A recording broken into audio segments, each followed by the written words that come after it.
Hello बच्चों, let's read this question. The question says see the following figure and identify it. तो यहाँ पे हमें फिगर्स दे रखी हैं, हमें उन फिगर्स को सबसे पहले तो आइडेंटिफाई करना है।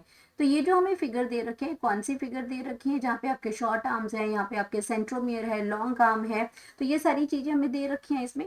तो ये आपका क्या है, ये हमें इसको आइडेंटिफाई करना है। और ऑप्शंस दे रखे हैं कि मेटासेंट्रिक है, सब मेटासेंट्रिक है, इसमें एक्रोसेंट्रिक है, टेलोसेंट्रिक है। तो ये क्या है, जो पिक्चर आइडेंटिफाई करनी है, ये क्रोमोसोम्स हैं। तो हमें ऑप्शंस में टाइप ऑफ क्रोमोसोम्स दे रखे हैं, तो इनके पिक्चर्स को देख के हमें आइडेंटिफाई करना है कि कौन से टाइप के क्रोमोसोम्स है और सही आंसर को मार्क करना है इसमें। तो इसमें सब मेटासेंट्रिक, मेटासेंट्रिक, टीलोसेंट्रिक, एक्रोसेंट्रिक है। सी में हमारा एक्रोसेंट्रिक है, टीलोसेंट्रिक है, मेटासेंट्रिक और सब मेटासेंट्रिक है। डी ऑप्शन में टीलोसेंट्रिक है, एक्रोसेंट्रिक है, सब मेटासेंट्रिक है और मेटासेंट्रिक है। तो यहाँ पे एबीसी करके हमें ये चार क्रोमोसोम दे रखे हैं टाइप्स के, और हमें उनके नाम बताने हैं। तो हम बात करेंगे इसमें सबसे पहले अपने की कॉन्सेप्ट की बात करते हैं। तो की कॉन्सेप्ट में अगर हम बात करते हैं तो हम बात कर रहे हैं टाइप्स ऑफ क्रोमोसोम्स की। Types of chromosomes. तो सबसे पहले तो हम बात करेंगे कि हमारे क्रोमोसोम्स होते क्या हैं। तो क्रोमोसोम्स की अगर हम बात करते हैं तो ये हमारे क्या है, क्रोमोसोम्स आर बेसिक, ये हमारी basic building block of life है। Basic building blocks of life जो करते क्या है, that carry all the information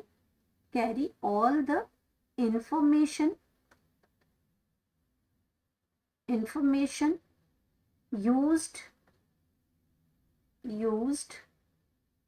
to help the cell grow. Cell कैसे ग्रो करेगा, वो आपका कैसे वो रिप्रोड्यूस करेगा, कैसे स्ट्रक्चर्स होंगे, ये सारी की सारी इंफॉर्मेशन क्रोमोसोम्स के पास होती हैं।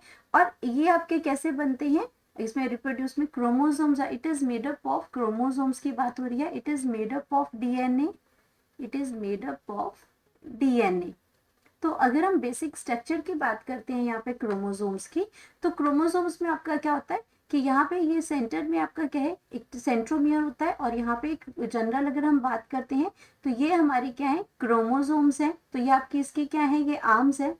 तो कभी ये आर्म्स शॉर्ट होती है, कभी ये आर्म्स लॉन्ग होती है, कभी सेंट्रोमियर का पोजीशन अलग अलग होता है, उसी की बेसिस पे डिफरेंट डिफरेंट टाइप के क्रोमोसोम्स बनते हैं। तो ये इसकी आर्म्स है, और ये क्या है, इसका सेंट्रोमियर है। ये इसका सेंट्रोमियर है इसमें। तो ये हमें बेसिक स्ट्रक्चर बताता है, और ये हमारे क्रोमोसोम्स हैं। अब अगर अपने हम आइडेंटिफिकेशन करते हैं, फर्स्ट फिगर की बात करते हैं, तो फर्स्ट फिगर की अगर हम स्ट्रक्चर की बात करते हैं तो इसके अंदर ये सेंट्रोमियर है, और ये इसकी जो है शॉर्ट आर्म है, और यहाँ पे आपका क्या है, ये इसकी लॉन्ग आर्म है। तो इसको हम क्या कहेंगे, ये शॉर्ट आर्म है। तो शॉर्ट आर्म है, ये सेंट्रोमियर है, क्योंकि ये आर्म्स है ना, तो ये हमारे पास क्या आ जाएगा, शॉर्ट आर्म और लॉन्ग। तो जब आपका जो सेंट्रोमियर जो बिल्कुल आपका टर्मिनल एंड पे होता है, अगर इसकी हम बात करते हैं, जो सेंट्रोमियर जो है, सेंट्रोमियर ये क्या है इसका, ये सेंट्रोमियर है। तो सेंट्रोमियर जो कहाँ पे प्रेजेंट है, at the terminal, at very end of the chromosome centromere at, इसमें कहाँ प्रेजेंट है, at the very end of chromosomes. तो बिल्कुल जो क्रोमोसोम्स की जो आर्म है उसके बिल्कुल एंड पे है, एंड ऑफ द क्रोमोसोम्स। तो इस टाइप के क्रोमोसोम्स को हम कहते हैं टीलोसेंट्रिक। ये आपका कैसा है, टीलोसेंट्रिक। तो ए जो हमारा कैसा आ गया, टीलोसेंट्रिक क्रोमोसोम्स आ गया, टीलोसेंट्रिक क्रोमोसोम्स आ गया। अब अगर हम दूसरे क्रोमोसोम्स की बात करते हैं तो ये आपका इसकी ये क्या बन गई, शॉर्ट आर्म है, ये शॉर्ट आर्म है, और ये क्या है, इसकी लॉन्ग आर्म है, लॉन्ग आर्म है, और ये इसका सेंट्रोमियर है ये इसमें। तो अब हम बात करते हैं अपने बी पोजीशन की।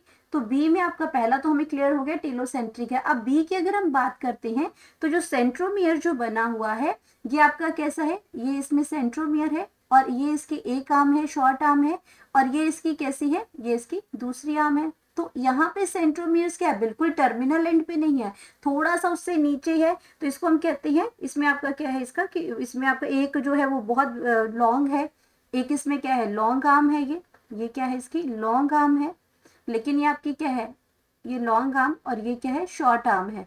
तो सेंट्रोमियर जहाँ पे ये प्रेजेंट है ना, तो ये बहुत टर्मिनल एंड पे है, ना ही मिडल में प्रेजेंट है, तो इस टाइप ऑफ क्रोमोसोम्स को हम क्या कहते हैं, एक्रोसेंट्रिक। ये आपके क्या है एक्रोसेंट्रिक, ना तो ये आपका सेंटर में प्रेजेंट है, ना ही आपका बहुत टर्मिनल एंड पे है, तो उसको बोलते हैं एक्रोसेंट्रिक क्रोमोसोम्स, क्रोमोसोम्स।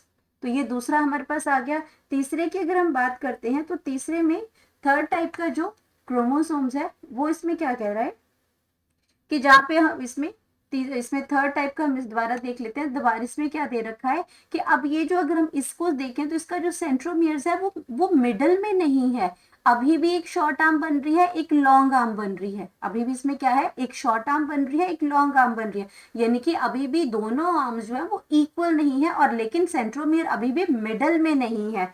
तो यहाँ पे हम बात करेंगे अपने सी की, तो सी आपका बन जाएगा जो क्रोमोसोम्स है आपका इसमें, इसका सब मेटासेंट्रिक का, तो यह इसमें आपका क्या है, यहाँ पे ये आपके क्रोमोसोम्स आ गया, और यहाँ पे आ गया ये आपका शॉर्ट आर्म है, लेकिन यहाँ पे भी आपका कुछ इस तरीके से बनता है ये, तो अभी भी ये क्या है सब मेटासेंट्रिक, ये आपका क्या बन जाता है सब मेटासेंट्रिक, जहाँ पे आपके अनइक्वल है, अभी भी आपका क्या है अनइक्वल, अनइक्वल आर्म्स है, अनइक्वल आर्म्स है इसके अंदर, तो इसको हम बोलते हैं सब मेटासेंट्रिक, सब मेटासेंट्रिक, क्योंकि अभी भी ये क्या है सेंटर पे नहीं है सेंट्रोमियर, सब मेटासेंट्रिक क्रोमोसोम्स है ये, क्रोमोसोम्स है ये।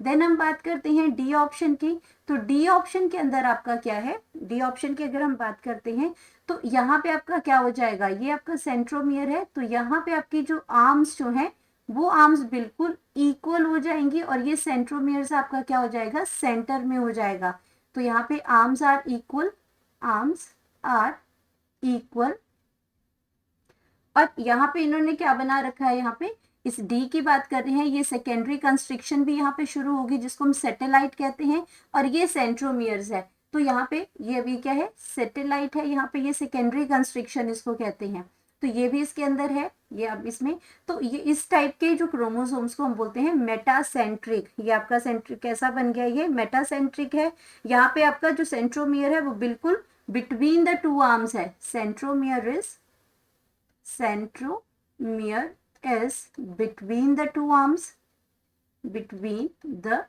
two arms, between the two arms, तो ये आपका क्या बन जाता है, दोनों सेक्शन जो है वो इक्वल लेंथ के लेते हैं इसमें, तो यहाँ पे आपका ये क्या बन जाता है मेटासेंट्रिक, इसको हम क्या कहेंगे यहाँ पे मेटासेंट्रिक, मेटासेंट्रिक क्रोमोसोम्स, क्रोमोसोम्स। तो अब अपने ऑप्शंस को चेक कर लेते हैं, तो हमारी ऑप्शन में पहला आ जाएगा, तो ये हमारा पहला क्या था टीलोसेंट्रिक था, पहला टीलोसेंट्रिक था, इसलिए ये ऑप्शन आपकी गलत हो जाएगी, सेकंड ऑप्शन भी गलत हो जाएगी, थर्ड ऑप्शन भी, क्योंकि हमने देखा कि हमारा जो सेंट्रोमेरा बिल्कुल टर्मिनल एंड पे है, तो यहाँ पे अगर हम बात करते हैं तो हमारे पास जो ये सही आंसर है वो है डी, क्यों, क्योंकि पहला हमारा टीलोसेंट्रिक है, बी जो है हमारा एक्रोसेंट्रिक है, सी जो है इसमें सब मेटासेंट्रिक है, क्योंकि ये सेंटर में नहीं है सेंट्रोमियर, तो यहाँ पे सब मेटासेंट्रिक है, और यहाँ पे आपका ये मेटासेंट्रिक है, तो राइट ऑप्शन हमारी यही है क्रोमोसोम्स की, तो ये हमने यहाँ पे आइडेंटिफाई कर लिया अपना राइट आंसर, तो हम यहाँ पे लिख सकते हैं correct option, correct option, correct option आ जाएगी option number D. Hope you understood it well, best of luck.